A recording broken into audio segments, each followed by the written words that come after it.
இருந்தவரும் இருப்பவரும் வரப்போவருமாகிய தகப்பன் இயேசுவின் நாமத்திலே உங்கள் அனைவருக்கும் இந்த காலை வேளையில் உங்களுக்கு வாழ்த்துக்களை சொல்கிறேன். இந்த நாளிலே தேவன் கொடுக்குற ஒரு வாக்குத்தத்தமான ஒரு வார்த்தை சங்கீதம் 62:8 தேவன் நமக்கு அடைக்கலமாக இருக்கிறார்.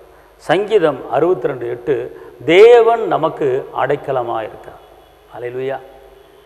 தேவன் நமக்கு அடைக்கலமாக இருக்கிறார். தேவன் நமக்கு பாதுகாப்பாக இருக்கிறார்.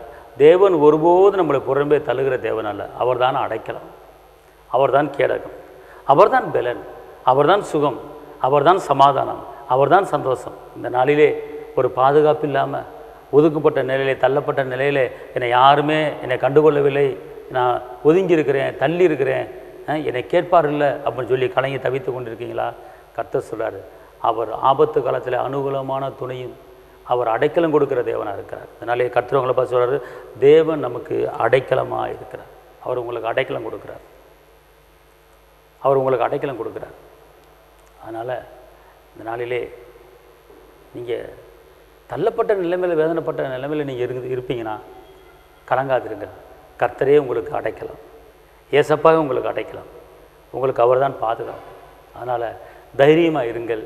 கர்த்தர் உங்களுக்கு கொண்டு பெரிய காரியங்களை செய்ய சித்தம் வச்சிருக்கிறாரு. சின்னவன் ஆயிரமும் சிறியவன் பலத்த ஜாதியாவான். கர்த்தர் உங்களை பலத்த ஜாதி ஆக்க போகிறாரு. பார்ப்பவர்களுக்கு நீங்கள் சின்னதாக தெரியும். கவலைப்படாதீர்கள்.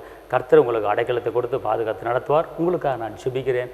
இயேசுவே மை துதிக்கிறேன், பிதாவே மை துதிக்கிறேன், உன்னதரே மை துதிக்கிறேன், உயர்ந்தவரை மை துதிக்கிறேன், அதிசயமானவரை மை துதிக்கிறேன், வெற்றி வேந்தனை மை துதிக்கிறேன், விடுதலை நாயகரை மை துதிக்கிறேன். இந்த நாளிலே ஆண்டவரே இயேசப்பா, நீரே எங்களுக்கு அடைக்கலம், நீரே எங்களுக்கு கேடகம். இந்த நாளிலே அடைக்கலம் இல்லாமல், பாதுகாப்பு இல்லாமல் ஆண்டவரை யாரெல்லாம் இருக்காங்களோ அவங்களுக்கு அடைக்கலத்தை கொடுத்து பாதுகாப்பு கொடுத்து ஒவ்வொருவரையும் ஆசித்து பெருகு பண்ணுங்க. குடும்பத்துக்குண்டான எல்லா தேவைகளை சந்திங்க தாப்பனே. உங்களுடைய கிருபையால் நிரப்புங்க, ஆசீர்வதிங்க. இயேசுவின் நாமத்தில் பிதாவே, ஆமென்.